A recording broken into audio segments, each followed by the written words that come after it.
begin by saying that it gives me great satisfaction to be at this launch today,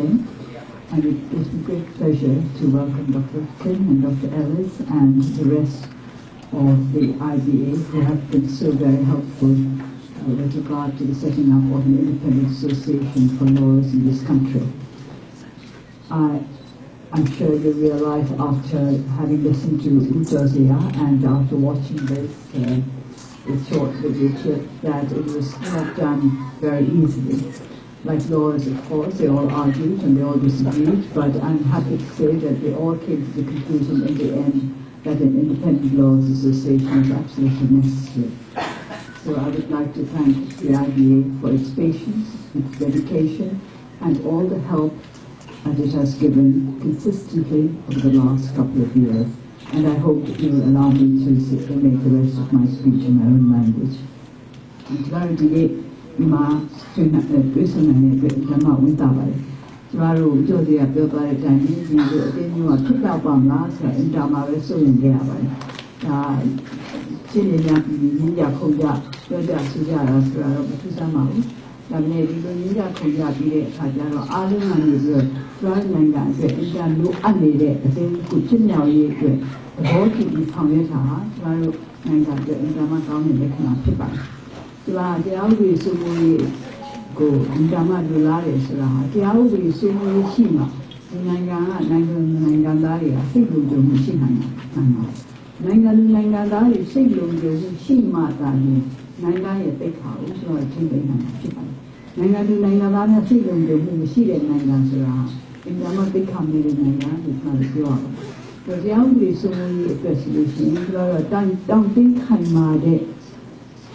ကျမတို့နိုင်ငံအတွက်လိုအပ်ချက်ဖြစ်ပါတယ်ငြိမ်းချမ်းရေးဆိုတာလည်းဒါပေါ်မှာရှေ့ခံပါတယ်ကျမတို့မတူတဲ့သဘောထားတွေကိုတူအောင်လို့ပြည်နိုင်ဖို့အတွက်အေးအေးချမ်းချမ်းနဲ့ပြည်နိုင်ဖို့အတွက်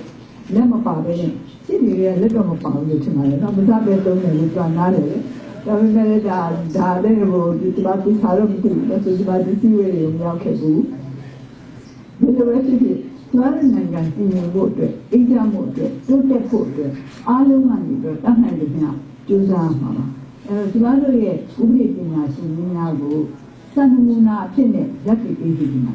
ရှင်းနေလေတော့မှတက်အောင်နေနိုင်တယ်စားရည်ဘာလို့တက်အောင်နေနိုင်ရမှာလဲဆိုပြီးတော့အဲ့လိုပြည်သူတွေကမြင်လို့တယ်ရှင်းနေများရဲ့အလုပ်ကနင်းရတာခုံရတာကို့အလုပ်ကနင်းရတာခုံရတာဆိုပြီးဒီအလုပ်ရဲ့ဥပဒေချက်ခါတရားဥပဒေစိုးမိုးရေးဖြစ်အောင်တရားဥပဒေစိုးမိုးရေးအတွက်ကျမတို့နိုင်ငံပြည်ရင်ဖို့အတွက်ကျမတို့နိုင်ငံလုံခြုံဖို့အတွက်ကျမတို့နိုင်ငံလွတ်လပ်ဖို့အတွက်အဲ့ဒီအတွက်မျက်နှာခုံတာလို့ဖြစ်အောင်အဲ့တော့ကျမတို့အခုဒီနိုင်ငံမှာငင်းကြိုင်းအတွက်မှလိုအပ်နေတယ်ငင်းကြိုင်းညီလာခံနဲ့ကျမတို့လုပ်တော့မယ်ဆိုလို့ရှိရင်ဒီငင်းကြိုင်းညီလာခံနဲ့မှလေဒီအတိုင်းနဲ့ငင်းနဲ့ခုံနေဆိုတာဟာကွဲဖို့ပြဲဖို့အတွက်မဟုတ်ဘူးငင်းချင်းခုံချင်းအဖြစ်ကျမတို့အားလုံးအတွက်အကောင်းဆုံးဖြစ်တစ်ခုကိုရှာနိုင်ဖို့အတွက်ဒီလိုကျမတို့ဦးတည်ရမှာကျမတို့ဒီနေ့မှာဒီခါမှာဒီအသိဉာဏ်ဟာပေါ်ပေါင်းနိုင်နေဆိုတာကောင်းတဲ့နမိတ်လို့ကျွန်တော်ဒီလိုပဲယူဆပါတယ်။နှစ်